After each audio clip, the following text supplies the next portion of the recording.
Good morning. I want to welcome you to Tuesday morning's thought for today. We're working our way through towards the end of Mark's Gospel, chapter 3. And yesterday we looked at the story of how Jesus had come back home or to the place where he was staying, and how he hadn't planned his lunch in any way. He was just teaching through. People were coming, the crowds were there. And this news got back to his mother and his family that he basically wasn't looking after himself. And so they've come and they're going to try and somehow take control of Jesus. And we thought yesterday about how we can't take control of God. God will do what God wants to do because God has a plan and a purpose in mind, which sometimes seems completely alien to anything we would have planned. We just have to look at last year, 2020, to realize that sometimes the year doesn't go the way we think it should go. But yet God's plan is perfect and God is still in control. So they came to control Jesus, to take him, to remove him from the situation, to look after him, maybe to give him some home truths that they maybe felt he needed to hear.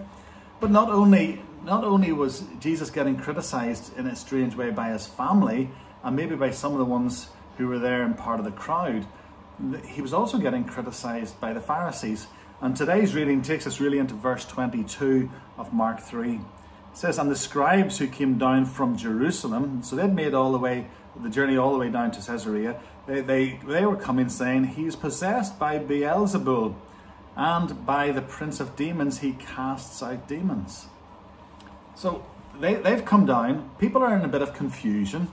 The Pharisees realize that Jesus is getting quite a bit of attention, and there's maybe a bit of jealousy, there's maybe a bit of concern. There's maybe this idea that they could lose some of their people to this Jesus who's coming preaching a very different message from the message that they would have proclaimed in the synagogues, etc. But there's this idea that, well, we've got to discredit him somehow. And so they may have, now we're not sure about this, but they may have moved in amongst the crowd and said, the only way that this Jesus can be doing these things is if he's possessed by the devil himself, Beelzebul, or Beelzebub as he's sometimes referred to. In other words, this is not a good thing. What we are seeing, what you're hearing, the things that this man is doing, these are not right. In fact, the only way that this could be happening is if actually he's using Satan's power to do it. In other words, he has allowed Satan to come into him, and through Satan he's casting demons out. Through Satan he's doing these other works.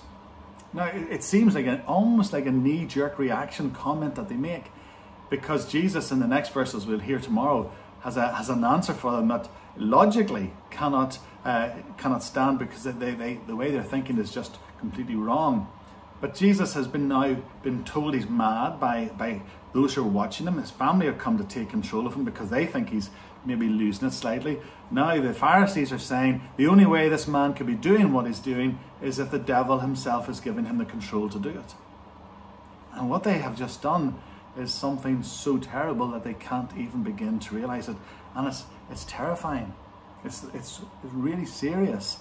And we're going to think about that towards the end of the week.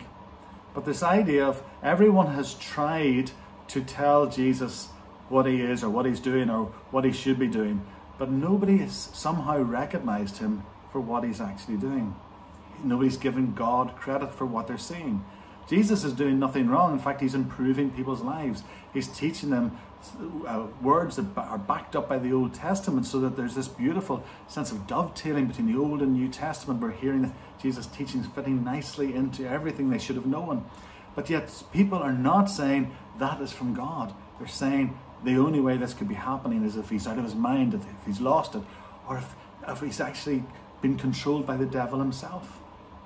And sometimes the things that God does right before our eyes are so obvious, and somehow we still try and explain them away.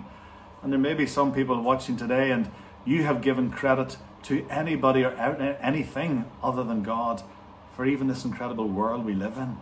The beauty of the landscape, the wonder of how our bodies are put together, the incredible way this whole creation exists, the minds that God gave to people to know how to make vaccines, etc. It is just incredible. But rather than seeing God revealed in this form of revelation, you're prepared to say, oh, it all happened by chance, or it happened by a big bang, or it happened this way or that way. When God, the proof of God is standing staring us in the face. We need to give God credit for what God has done. We need to worship God for what he's done. We need to trust God for what he's already planned to do in this new year. God is a God of purpose. God is a God who does things beautifully. God is a God who is in control of himself and in control of us. So I want to encourage you not to try and explain God away, but to see God as you see it right in front of your noses. God is there, and give God the credit only God deserves. Thanks for being with me this morning. God willing, we'll see you again tomorrow. Thank you. Goodbye.